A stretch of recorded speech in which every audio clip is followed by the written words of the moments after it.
Hello friends, community radio station radio campus 90.4 FM પરથી હું છું આજ તારા અને હરિત પંડ્યા દ્વારા લેખિત ગેર શિસ્ત લઘુ વાર્તા ફરી લઈને આવી છું. મને ખબર હતી તમે મારી રાહ જ જોતા હતા, હે ને?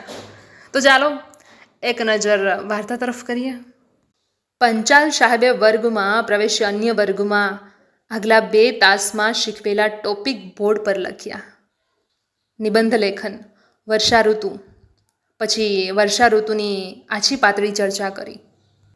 અગત્યના મુદ્દાઓ કાપલીમાંથી વાંચીને એણે બોર્ડ પર લખ્યા. વર્ષા ઋતુમાં આકાશની શોભા, પાણીથી લથબથ થઈ ગયેલા કાળા વાદળો, વીજળીના ચમકારા, મેઘધનુષ્યનું સૌંદર્ય, મેઘગર્જનાનું તાંડવ, સંગીત, પૃથ્વીના વૈભવ, લીલી જાજમથી મઢી ધરતીના, વર્ષામાં સ્નાન કરતા વૃક્ષો, મોરગહેક, દેડકાનું સંગીત, પાણીમાં છબછબિયા કરતા ભૂલકા, કાગળની નાવ હંકારવાની મજા, ધન ધાન્યથી ભર્યા ખેતરો, વર્ષા ઋતુ સૌની જીવનદાત્રી. ત્યાં જ બેલ વાગ્યો. સાહેબે વિદ્યાર્થીઓને સારા અક્ષરે નિબંધની નોટમાં નિબંધ લખી લાવવાનું ઘરકામ સોંપ્યું. નહીં લખી લાવનારને શિક્ષા થશે એમ પણ ઉમેર્યું. મેઘો તે દી નિશાળે નહીં ગયેલો. સાંજે કાંજી ભેગો થયેલો ત્યારે એને ઘરકામ પૂછી લીધું. લખી લાવજે, નકર આખો દી પાટલી ઉપર ઊભા રહેવું પડશે. ઘરકામ કહેતા કાંજીએ ઉમેરેલું. આખી નિશાળના છોકરાઓ પંચાલ સાહેબથી ગભરાયા. તો મેઘો તો એને ખોરડે આવીને બેસી ગયો નિબંધ લખવા, જેવો આવડે એવો. એણે લખ્યું, વર્ષા ઋતુ ચોમાસામાં આવ. આ ઋતુમાં વરસાદ પડ. વરસાદમાં ખોરડાનો સાપરો સુવા મોંડ. ને તરખીય જગા કોરી ન રીએ. ગોદડિયું ને ગાભા ન પહેરવાના વાઘા ભીંજાય. ચૂલામાં બારવાનું બરતણે લથબથ થઈ જાય.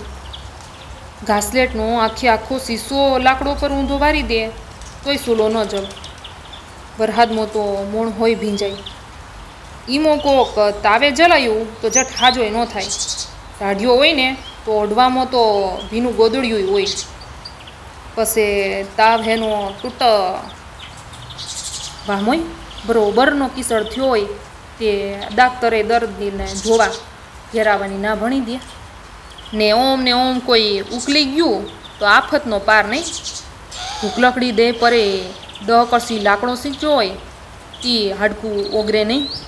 ઉપરથી પોણી પડતું હોય પછી ચેમી પ્રગટે. આ ઋતુમાં રસ્તાનો કોમ બંધ થઈ જાય. મકાનોનું બાંધકામે અટકી જાય. ને ખેતરોમાં તે કેટલો ને કોમલ ફેરી કરનાર ને લારી ખેંચનાર કોમ વગરના થઈ ગયા હોય. ઈમો જો રેલ આવે તો ખોરડો તણાય ને ભેગો ઢોર ને મોણહોય તણાય રેલના પોણીમાં. વર્ષા ઋતુ તો બાપ તોબા. બીજા દિવસે ઘરકામ તપાસતા પંચાલ સાહેબ મેઘા પાસે આવ્યા. મેઘાએ રૂઆબથી એની નોટ સાહેબ આગળ ધરી. મેઘાના નિબંધ પર નજર નાખતા સાહેબના ભવા ચડી ગયા. નિબંધ આંખો વાંચતા સુધીમાં તો એમનો ગુસ્સો 7મા આસમાને પહોંચી ગયો.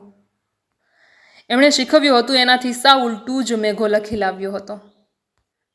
આવી ગેર શિસ્ત તો કેમ ચલાવી લેવાય? તે સાહેબે તો મેઘાને ઉપરા ઉપરી 5-7 સોટી ફટકારી દીધી ને આખો દિવસ પાટલી ઉપર ઊભો રાખ્યો હતો નફામાં. મેઘો ઘરકામ લખી લાવ્યો હતો તોય